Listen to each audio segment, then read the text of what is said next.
나와 아내는 올해로 결혼 3년 차에 접어들었다. 남들이 말하는 권태기 같은 건 우리에게 존재하지 않는 단어 같았다. 내 아내는 언제나 조용하고 다정했으며 퇴근하고 집에 돌아오는 나를 늘 따뜻한 미소로 맞아주는 그런 사람이었다. 아침마다 나를 위해 정성스럽게 차려진 밥상을 볼 때면 나는 세상에서 가장 행복한 남자라는 생각을 지울 수 없었다. 내 인생은 마치 잘 짜인 각본처럼 완벽하고 평화롭게 흘러가고 있었다. 그리고 내 인생에는 아내만큼이나 소중한 또 한 사람이 있다. 바로 대학 시절부터 무려 10년 동안 기쁨과 슬픔을 함께해온 단짝 친구 민우다. 민우는 내 결혼 생활의 가장 큰 축복이자 든든한 버팀목이었다. 아직 싱글인 민우는 주말마다 우리 집에 자주 놀러오곤 했다. 녀석은 올 때마다 아내가 좋아하는 디저트나 양손 가득 맛있는 음식을 사들고 와서 야, 재수씨 고생시키지 말고 너가 잘해라 라며 넉살 좋게 웃어 보이곤 했다. 민우는 늘 우리 부부를 보며 진심으로 부러워했고 우리의 앞날을 축복해주는 세상에 둘도 없는 착하고 유쾌한 친구였다. 아내도 그런 민우를 편하게 생각했는지 민우가 오는 날이면 평소보다 더 밝게 웃으며 반갑게 맞이해 주었다. 내게 가장 소중한 두 사람이 이렇게 잘 지내는 모습을 보는 것만큼 흐뭇한 일은 없었다. 그러던 어느 날 저녁, 거실에서 민우와 함께 가볍게 맥주를 마시며 이야기를 나누던 중이었다. 분위기가 무르익자 나는 최근 회사에서 있었던 큰 프로젝트에 대한 이야기를 무심코 꺼내게 되었다. 민우야, 너 기억나지? 지난달에 우리 회사에서 진행했던 그 대형 비즈니스 프로젝트 말이야. 사실 그거 내가 예전에 정말 공들여 준비했던 분야였잖아. 그런데 이번에 내가 최종 책임자로 낙점되면서 결국 권한을 완전히 넘겨받게 됐어.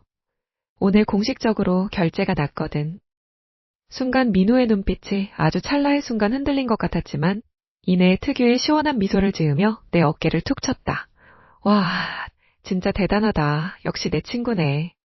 축하한다, 자식아. 그거 진짜 알짜배기 프로젝트잖아. 민우는 진심으로 기뻐하며 나에게 축배를 건넸고 나 역시 민우의 축하에 고마워하며 맥주잔을 부딪혔다. 사실 과거에 그 프로젝트를 두고 민우와 경쟁 아닌 경쟁을 벌이게 되었을 때 내가 녀석을 앞질러 기회를 잡았던 것이 마음 한구석에 늘 미안함으로 남아있었다. 하지만 민우가 이렇게 아무렇지 않게 오히려 자기 일처럼 기뻐해주는 모습을 보니 마음의 짐이 싹 내려가는 기분이었다. 역시 10년지기 친구는 달라도 다르구나 싶었다. 술자리가 끝나고 민우가 돌아간 뒤 나는 침대에 누워 천장을 바라보며 다시 한번 깊은 행복감에 젖어들었다. 천사 같은 아내, 그리고 내 성공을 진심으로 축하해주는 최고의 친구까지. 내 인생은 이보다 더 완벽할 수 없다고 확신했다. 내 주변을 둘러싼 모든 것이 너무나도 투명하고 아름다워 보였다. 하지만 그때의 나는 전혀 알지 못했다. 내가 믿어 의심치 않았던 이 완벽한 평화가, 그리고 내 가장 소중한 사람들이 만들어낸 이 따뜻한 풍경이 전부 거대한 거짓말의 서막이었음을. 그리고 바로 내일 아침, 아내의 자동차 조수석 문짝에 희미하게 그어져 있는 아주 작은 스크래치 하나가 내 눈에 띄게 되면서 이 견고하고 완벽해 보였던 일상의 껍데기가 얼마나 처참하고 잔인하게 벗겨지게 될지 나는 정말 꿈에도 생각하지 못했다. 그 행복했던 평화는 언제부터 균열이 가기 시작했을까? 돌이켜보면 아주 사소한 변화들이었다. 처음에는 그저 아내가 요즘 부쩍 피곤해하는 줄로만 알았다. 나와 눈을 마주치고 대화를 나눌 때도 아내의 시선은 자꾸만 멍하니 허공을 향해 있었고 무슨 생각을 그렇게 깊게 하는지 내가 몇 번을 불러야 겨우 정신을 차리며 가슴을 쓸어내리곤 했다. 여보, 무슨 일 있어? 요새 왜 이렇게 멍해? 내가 걱정스러운 마음에 다정하게 물으면 아내는 깜짝 놀라며 날카롭게 반응했다. 아니야. 그냥 요즘 회사 일이 좀 많아서 그래. 당신은 왜 사람 말을 그렇게 갑자기 걸고 그래? 깜짝 놀랐잖아. 예전에 부드럽던 아내의 모습은 온데간데 없고 마치 쫓기는 사람처럼 예민하게 구는 모습에 나는 그저 의아할 뿐이었다. 하지만 변화는 그것뿐만이 아니었다. 평소에는 대충 편한 옷차림으로 집 앞 마트를 가던 아내가 어느 날부터인가 외출 준비를 하는 시간이 눈에 띄게 길어졌다.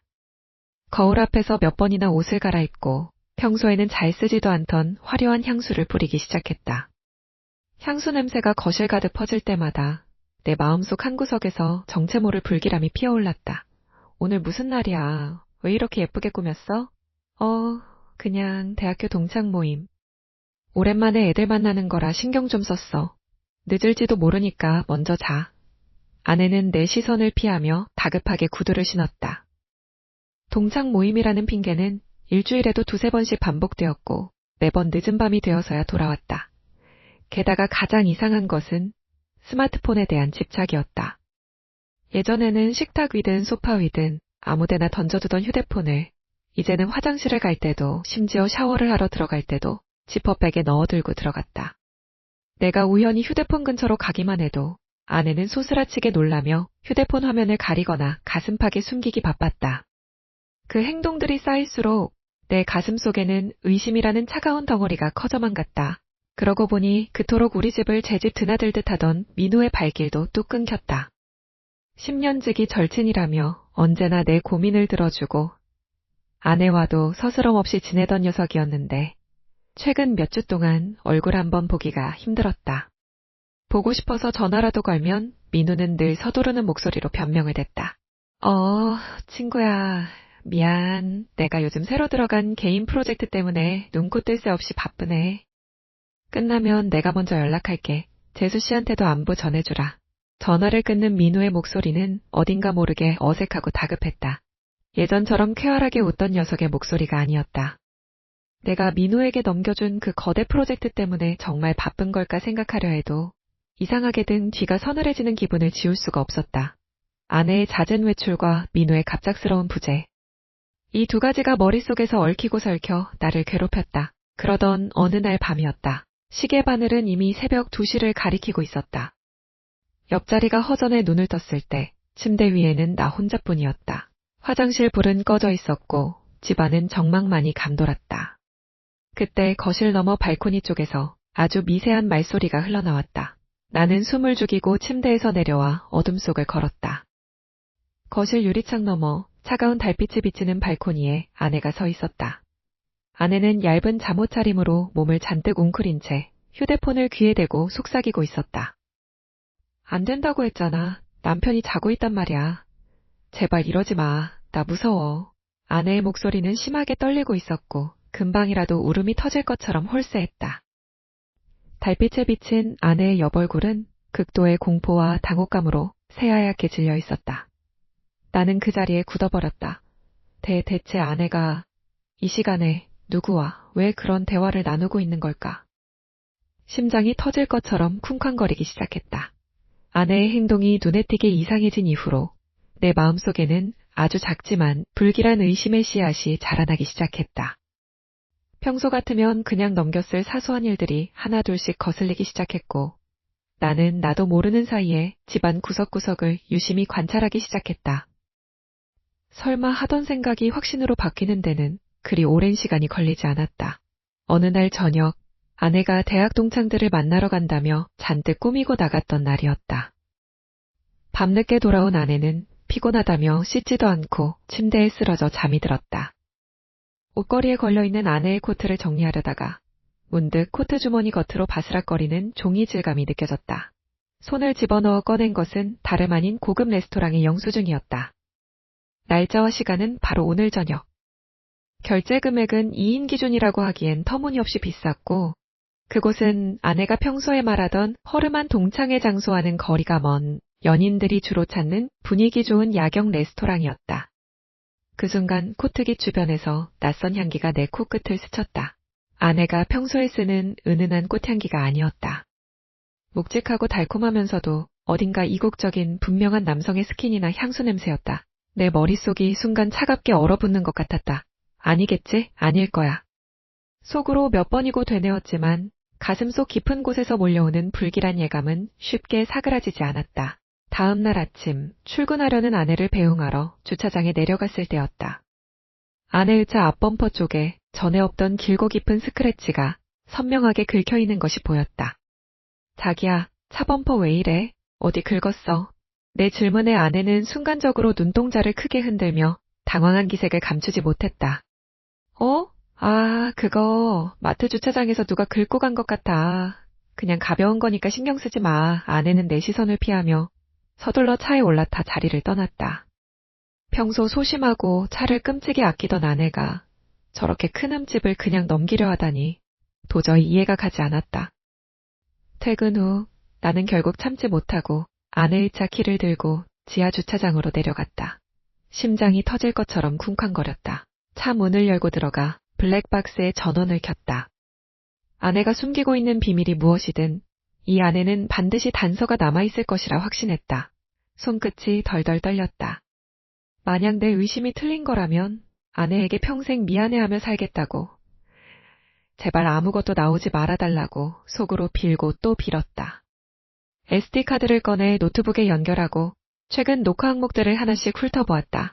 그리고 아내가 동창회가 있다며 늦었던 그날 밤의 폴더를 클릭했다. 화면에는 어두운 골목길에 주차된 차 안의 모습과 함께 오디오가 재생되기 시작했다.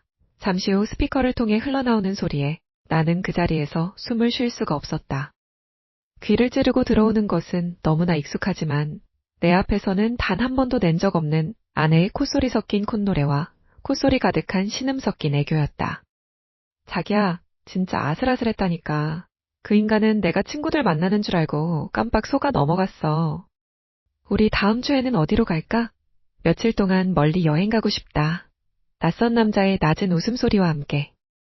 내 아내는 세상에서 가장 행복하다는 듯 다른 사내와 은밀한 만남을 모의하고 있었다.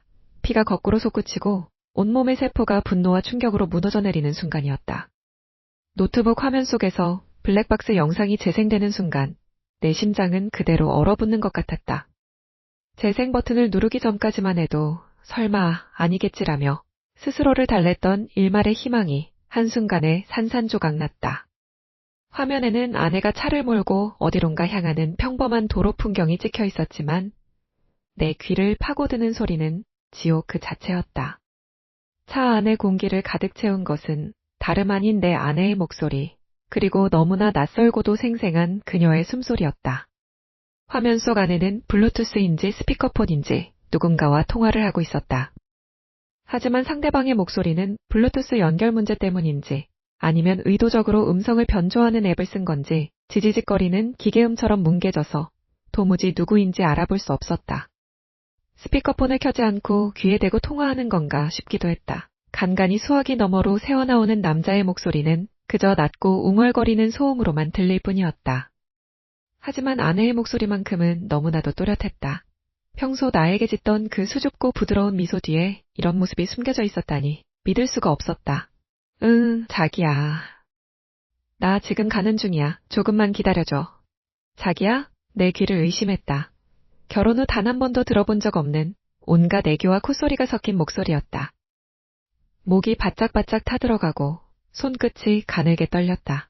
아내는 한숨을 크게 쉬더니 이내 신경질적인 어조로 말을 이어갔다. 아, 진짜 그 인간 앞에서 사랑하는 척, 아무렇지 않은 척 연기하는 것도 이제 한계야.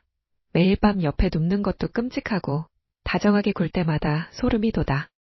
언제까지 이 짓을 더 해야 돼? 나 진짜 숨 막혀 죽을 것 같아, 자기야.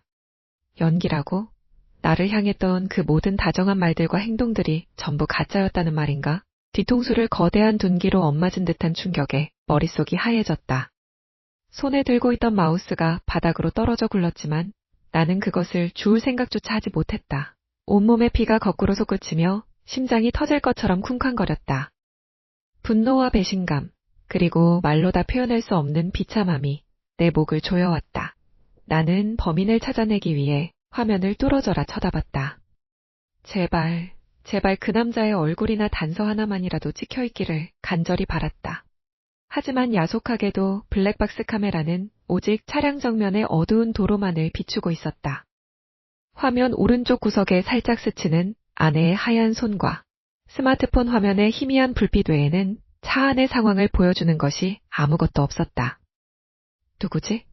도대체 내 아내를 빼앗아간 그 새끼가 누구지? 머릿속으로 아내 주변의 모든 남자들을 떠올려 보았다.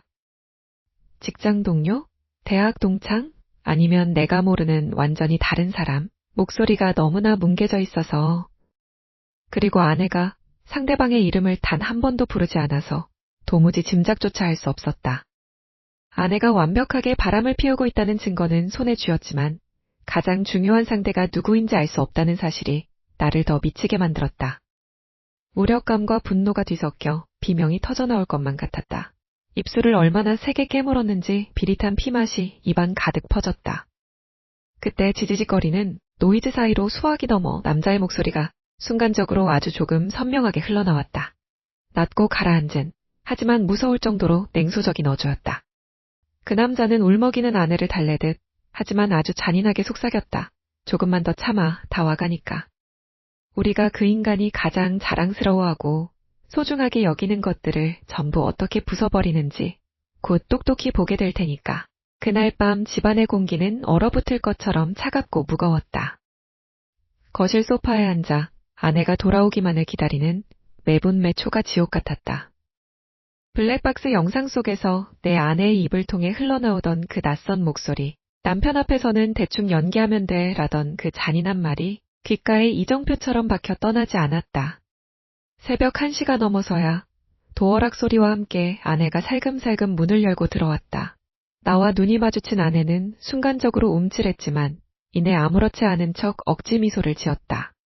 어머, 여보 아직 안 자고 있었어? 회사 일 때문에 많이 피곤할 텐데 먼저 자지. 나는 더 이상 그 가식적인 미소를 봐줄 수가 없었다. 아무 말 없이 테이블 위에 내 스마트폰을 내려놓았다. 그리고 미리 옮겨둔 블랙박스 음성 파일을 재생했다. 고요한 거실에 아내의 다정한 콧노래 소리와 이어서 다른 남자를 향해 쏟아내던 간드러진 목소리가 울려 퍼졌다. 아내의 얼굴이 순식간에 하얗게 질려갔다. 손에 들고 있던 가방을 바닥에 떨어뜨린 채 아내는 얼어붙은 듯 나를 바라보았다. 이게 뭐야? 여보, 이거 다 오해야. 내가 친구들이랑 장난치면서. 아내는 덜덜 떨리는 목소리로 뻔한 변명을 늘어놓기 시작했다.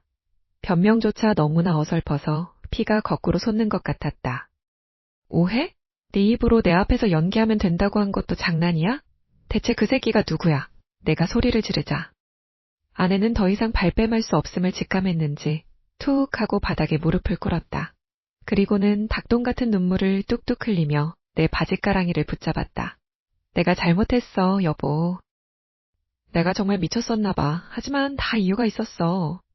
당신 요즘 맨날 회사 일만 생각하고 집에 와서도 노트북만 붙잡고 있었잖아. 내가 얼마나 외로웠는지 알아? 나 너무 외롭고 힘들어서 잠깐 유혹에 흔들린 것뿐이야. 적반하장도 유분수지. 바람을 피운 이유가 결국 내 탓이라는 아내의 말에 헛웃음이 나왔다. 내가 누구를 위해 그 밤을 새우며 프로젝트를 따내고 악착같이 일했는데 이제 와서 외로운 핑계를 대다니. 가슴이 찢어지는 것처럼 아팠지만 내 머릿속을 채운 가장 큰 의문은 따로 있었다. 대체 나와 내 가정을 이토록 철저하게 망가뜨린 그 남자가 누구인지 알아야만 했다. 됐고, 그 새끼 누구야? 이름 대. 당장 누구냐고. 내가 아내의 어깨를 붙잡고 거칠게 흔들었지만 아내는 세차게 고개를 저으며 절대 입을 열지 않았다. 그저 내 무릎에 얼굴을 묻고 통곡할 뿐이었다. 그것만은 묻지 말아줘. 제발. 그냥 내가 다 잘못했어. 당신이 시키는 대로 다 할게. 다신 안 만날게. 그러니까 제발 더 이상 파헤치지 마. 여보, 제발 부탁이야. 아내는 온몸을 사시나무 떨듯 떨며 상대를 보호하려는 듯 필사적으로 숨겼다. 아내의 그런 태도가 나를 더욱 미치게 만들었다. 그렇게 사랑하는 사람이라도 된다는 건가? 내 10년지기 친구인 민우가 이 모든 것을 뒤에서 조종하고 있을 줄은 꿈에도 모른 채.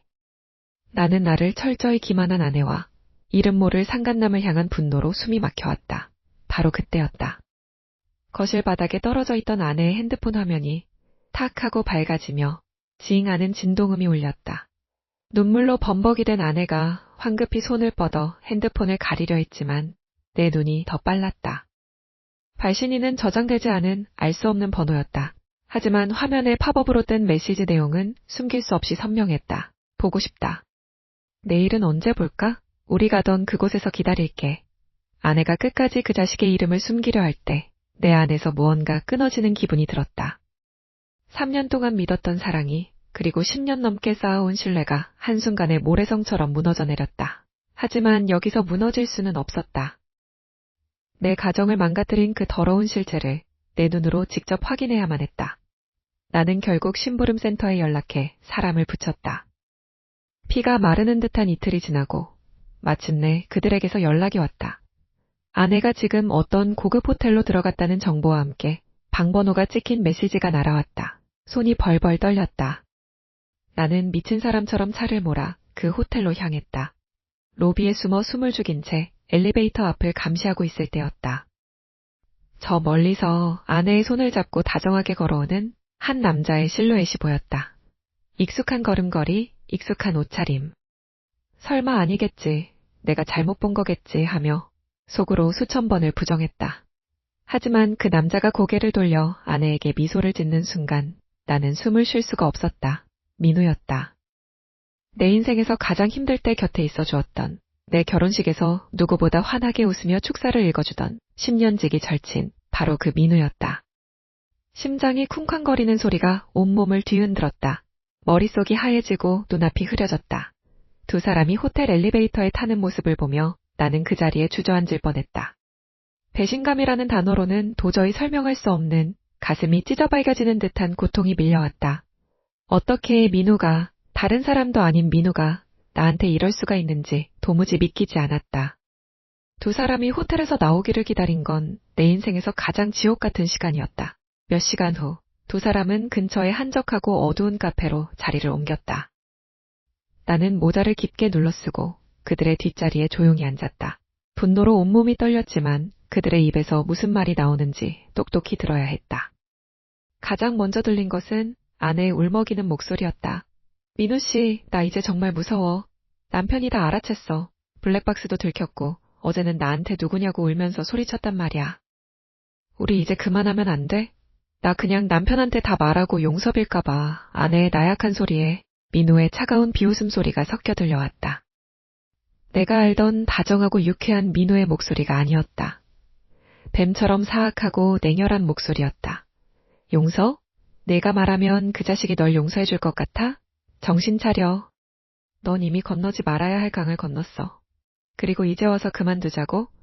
내가 먼저 외롭다고 나한테 매달릴 땐 언제고. 그건 민우 씨가 나한테 매일 남편 험담을 하면서 흔들었잖아. 남편은 일밖에 모른다고, 나한테 관심도 없다고 하면서 내 마음을 가로챈 건 민우 씨잖아. 아내가 억울하다는 듯이 소리쳤다. 민우는 낮게 읊조리며 커피잔을 내려놓았다. 그 소리가 내 귀에는 마치 사형 선고처럼 잔인하게 들렸다. 하하, 그래, 내가 그랬지. 근데 착각하지 마. 내가 널 진짜 사랑해서 그랬을 것 같아? 넌 참 머리가 나쁘구나. 무슨 소리야? 그게 무슨 뜻이야? 난 단 한순간도 너 같은 우유부단한 여자를 좋아한 적 없어. 내 목적은 처음부터 내가 아니라 그 자식이었으니까. 민우의 목소리에 깊은 증오와 질투가 묻어났다.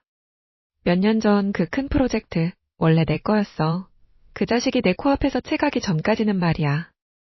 모두가 그 자식만 천재라고 치켜세우고 난 항상 그 자식 밑에서 들러리나 서고 있었지. 행복한 척 착한 친구인 척 옆에서 웃어주는 게 얼마나 역겨웠는지 알아? 성공에 행복한 결혼 생활까지 다 가진 그 자식을 보면서 난 매일 밤 저주를 퍼부었어. 민우의 추악한 본색이 드러나는 순간이었다. 내 손톱이 손바닥을 파고들어 피가 배어나올 것 같았지만 나는 움직일 수 없었다. 그래서 생각했지. 어떻게 하면 그 새끼를 가장 완벽하게 파멸시킬 수 있을까? 답은 간단하더라고. 가장 믿었던 친구인 나와 가장 사랑하는 아내에게 동시에 발등을 찍히게 만드는 것. 네가 조금만 흔들어도 넘어올 만큼 멍청하고 쉬운 여자라서 정말 다행이었어. 넌 그냥 그 자식의 인생을 쓰레기통으로 처박기 위한 아주 훌륭한 장난감일 뿐이야. 아내의 숨이 턱 막히는 소리가 들렸다. 그리고 내 심장도 그대로 멈춰버리는 것만 같았다. 그제야 모든 퍼즐 조각이 잔인하게 맞춰지기 시작했다. 나를 향한 아내의 배신에 치를 떨었던 그 모든 시간들이 사실은 10년 동안 내 곁에서 숨을 죽이며 복수의 칼날을 갈아온 가짜 친구의 거대한 덫이었다니. 내 아내는 그저 나를 무너뜨리기 위해 철저하게 이용당한 소모품에 불과했다는 잔혹한 진실이 내 눈앞에 펼쳐지고 있었다. 제 눈으로 직접 확인하고도 믿을 수가 없었습니다. 10년을 형제처럼 지내온 민우가 제 아내와 호텔방으로 들어가는 그 끔찍한 모습을 말입니다. 하지만 진짜 지옥은 그 이후부터 시작되었습니다.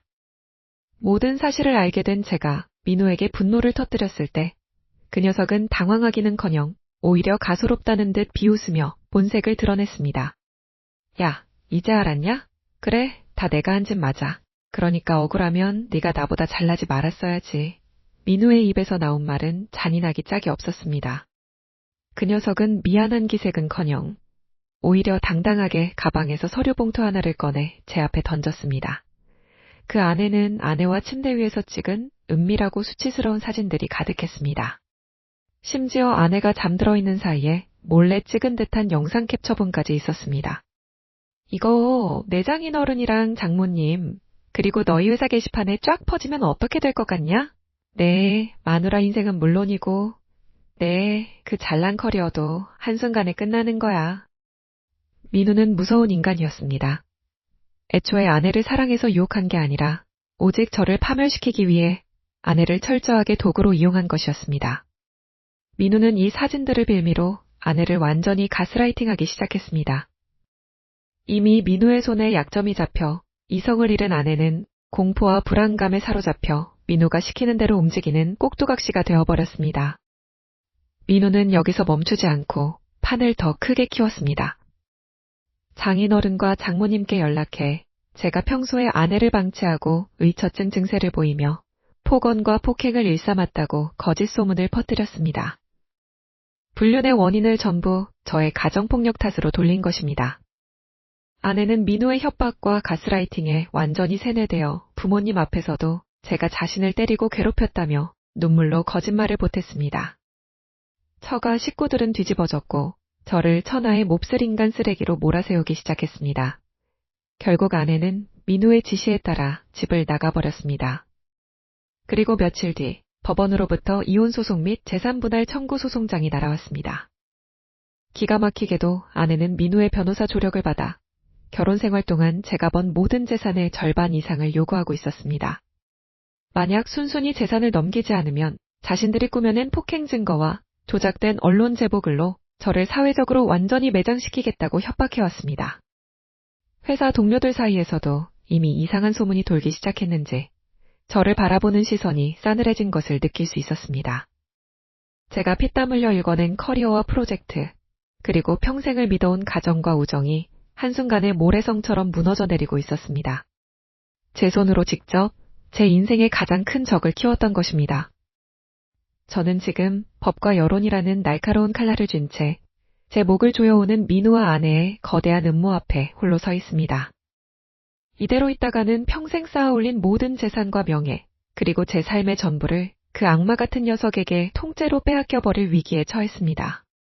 눈앞이 캄캄해지고 심장이 찢어질 듯한 공포가 온몸을 감쌌습니다. 대체 어디서부터 이 끔찍한 실타래를 풀어야 할지 아무런 방도도 떠오르지 않았습니다. 법률사무소 회의실의 무거운 공기는 숨이 막힐 정도로 차가웠다.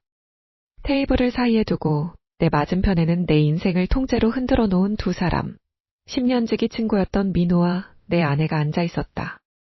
민우는 거만하게 다리를 꼬고 앉아 입꼬리를 올린 채 나를 비웃고 있었고, 아내는 잔뜩 겁에 질린 얼굴로 고개를 숙이고 있었다. 야, 변호사까지 대동하고 뭘 그렇게 거창하게 하려고 그래? 어차피 재산 분할하고 깔끔하게 찢어지면 그만인걸. 민우의 빈정거리는 목소리에 내 안에서 뜨거운 분노가 치밀어 올랐지만 나는 주먹을 쥐며 애써 이성을 붙잡았다. 이 순간을 위해 비참함을 견디며 준비해온 것들을 꺼낼 차례였다. 나는 가방에서 서류 뭉치와 USB 하나를 꺼내 테이블 위에 탁 소리가 나게 내려놓았다. 재산 분할. 민우야, 내가 착각하고 있는 게 있어서 알려주려고 불렀어. 내가 냉정한 목소리로 말하며 서류를 밀어내자 민우의 눈빛이 미세하게 흔들렸다. 그 서류들은 단순한 불륜 증거가 아니었다. 민우가 내 아내를 가스라이팅하며 접근해 우리 회사의 핵심 프로젝트 기밀을 빼돌리려 한 정황이 담긴 메신저 대화로, 그리고 아내의 명의를 도용해 사설 펀드에 투자하도록 유도하고 가짜 장부를 만들어 돈을 가로챈 금융거래 내역서였다. 투자금 명목으로 날아간 돈은 고스란히 민우의 차명 계좌로 흘러들어가 있었다. 너는 내 아내를 사랑해서 유혹한 게 아니야. 나에 대한 열등감과 복수심 때문에 내 가정을 망가뜨리고 이 사람을 방패막이 삼아 내 재산과 프로젝트까지 통째로 빼앗으려고 사기극을 벌인 거지. 공갈 협박에 고의적 자산 편취, 그리고 금융사기까지. 네가 저지른 짓들의 법적 대가다. 내 말이 끝나자마자 회의실에 설치된 빔 프로젝터 화면에 민우가 다른 브로커와 통화한 녹취록 자막이 띄워졌다. 그 옆편내 바보 같아서 조금만 띄워주면 다 넘어와. 남편 자산명의 변경하는 대로 바로 처분하고 잠적할 테니까 준비나 해둬. 화면에 떠오른 노골적인 배신의 증거들 앞에 민우의 얼굴이 순식간에 흑빛으로 변했다. 그 순간 옆에 앉아있던 아내가 사시나무 떨듯 떨기 시작했다. 아내는 믿을 수 없다는 눈으로 화면과 민우를 번갈아 바라보더니 마침내 자신이 철저하게 이용당했다는 사실을 깨달은 듯 날카로운 비명을 질렀다. 민우 씨, 이게 다 뭐야? 날 사랑한다며? 우리 같이 새 출발하자고 했잖아. 이게 다 나를 이용해 먹으려고 한 짓이었어? 아내의 절규에도 민우는 차갑게 시선을 돌릴 뿐이었다. 아내는 그제야 자신이 얼마나 끔찍한 함정에 빠졌는지, 그리고 자신을 진심으로 아꼈던 남편에게 무슨 짓을 저질렀는지 깨달은 것 같았다. 아내는 거칠게 의자를 밀치고 일어나 내 앞으로 와서 무릎을 꿇었다. 눈물과 콧물로 범벅이 된 얼굴로 내 바지가랑이를 붙잡으며 애원하기 시작했다. 여보, 내가 미쳤었어. 내가 정말 죽을 죄를 지었어. 저 악마 같은 놈한테 속아서 당신 가슴에 대못을 박았어. 제발 한 번만 용서해줘. 나 저 인간이 시키는 대로 다 자백할게. 법정에서 저놈이 나한테 했던 짓들, 협박했던 것들 전부 다 증언할게. 그러니까 제발 나 좀 살려줘, 여보.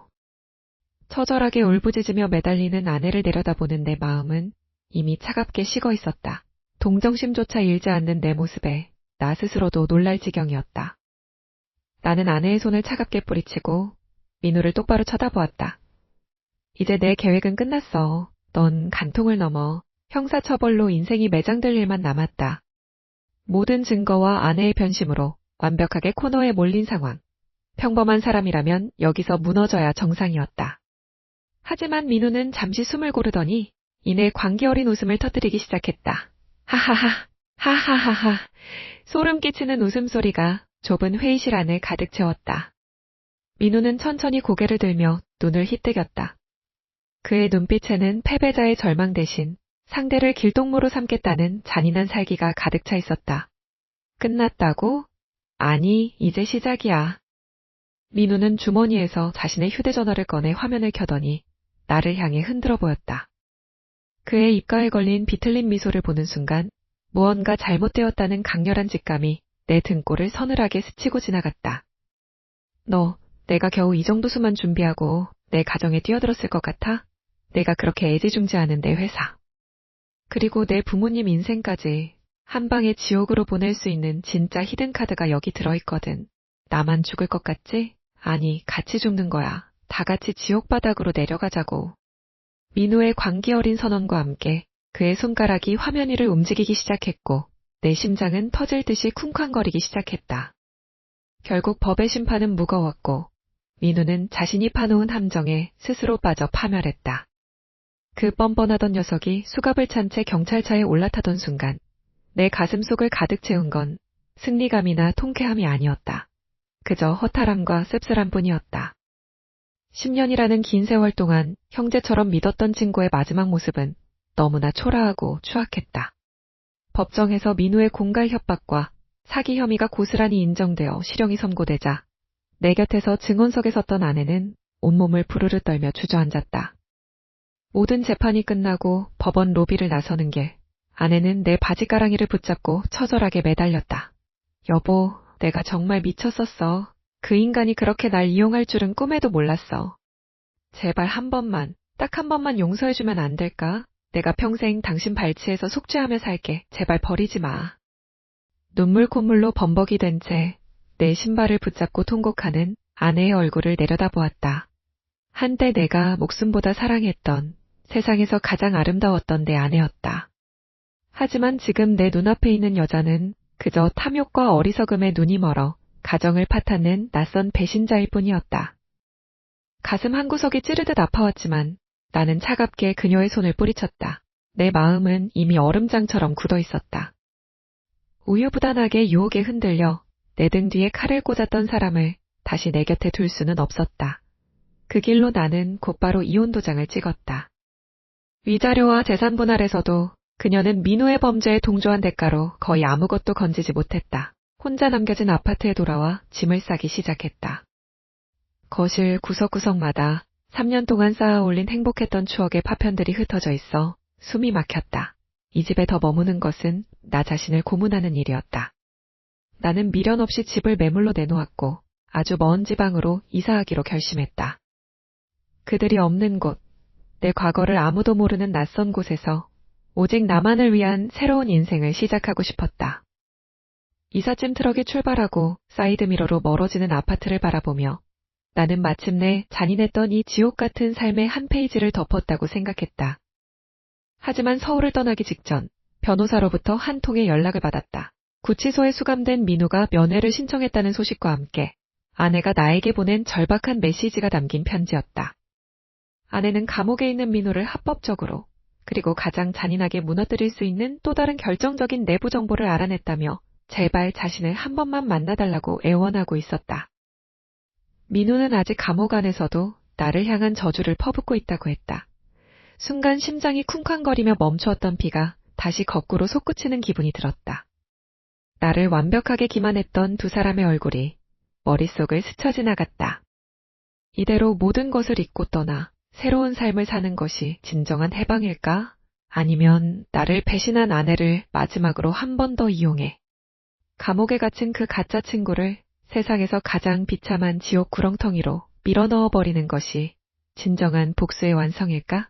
내 손에 쥐어진 이혼 서류와 아내의 편지를 바라보며 나는 다시 한번 깊은 어둠 속으로 가라앉는 것을 느꼈다.